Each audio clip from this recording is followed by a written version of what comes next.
The governor of Illinois. This is astonishing to me. I grew up in Michigan. I'm very familiar with Illinois politics. Louise and I used to spend a fair amount of time in Chicago, but it's been a lot of years. And I have not been closely following Illinois politics. I did not realize that Governor Bruce Rauner, the new Republican governor of Illinois, spent $27 million of his own money to get elected? Really? Now, to be fair, this is a guy who was making $25,000 an hour. He was making in an hour what the average worker in America makes in a year, roughly. And now he has, with just blatant lies, now he has decided that he's going to go after the unions.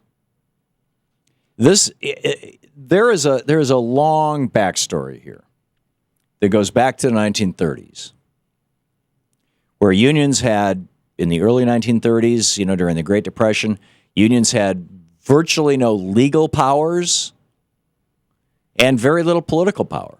They were starting to organize. You had the Flint sit-down strike. You had all, and going back through the robber baron era, the late 1880s, for the 50 years prior to the 1930s, there had been a lot of attempts to unionize. There had been some successful, some mostly unsuccessful.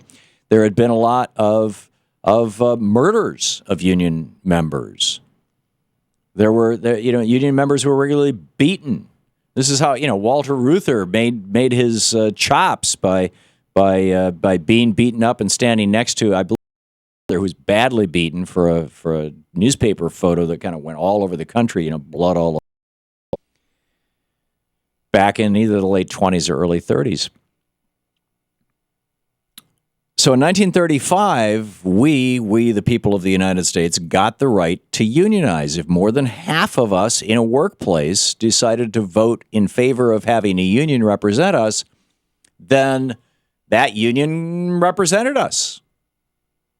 Pretty straightforward stuff, democracy in the workplace. I keep saying we have to consider the marketplace as a power. Bruce Rauner making $25,000 an hour, spending $27 million of his own money to get himself elected governor of of Illinois. This is power. The Supreme Court would have you think that money is speech. It's not. It's power. And the only kind of power in our economy and our form of government that can stand up to the power of multimillionaires like Bruce Rauner, people who can spend $27 million of their own money just to get elected governor, just because, hey, that'd be fun.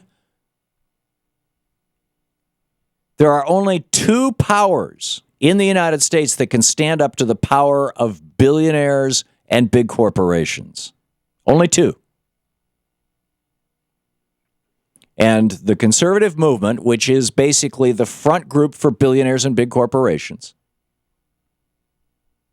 I realize they bring along a few people who don't like abortion. They bring along a few people who don't like women. They bring along a few people who don't like blacks. They bring along a few people who have small penises and fetishize their guns. They bring those folks all along so that they can get themselves elected. But conservative really doesn't mean those things.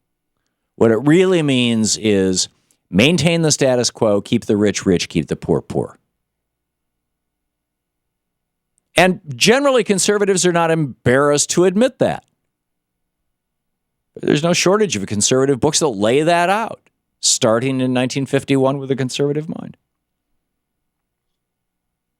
So here we have the governor of Illinois going after the unions. Now, here's how this works.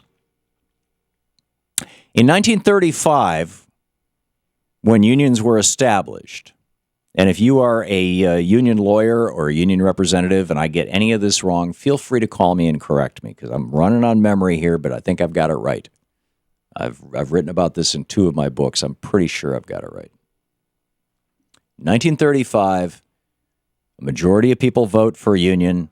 Boom, they've got the union, and the federal government, through the National Labor Relations Board, the National Labor Relations Act, the Wagner Act, 1935, will protect their right to unionize. And the employer then has to negotiate with them. That is one of the two powers that can push back against organized money or big money, is a union. The other power is government. Government can push back against the power of big money and big corporations. That's it. Those are the only two places that you and I, an average person, can go and say, please help me.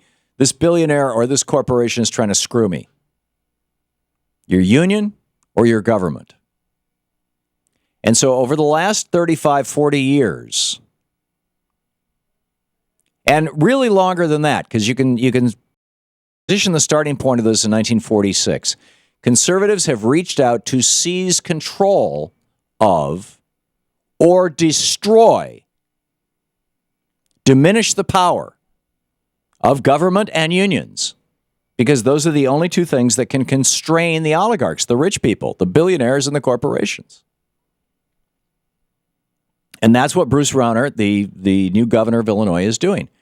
Now, the way it works with unions, in 1935, you joined a union, you paid dues to that union. The union could use those dues both to cover its own expenses and for lobbying and things like that. Well, the Republicans didn't like that at all. So in 1947, they passed a law called Taft-Hartley that said, if you don't want your union to be using your money for political activity, you can simply say so, and they have to refund or not take from you in the first place the amount of money that they use for their political action committees.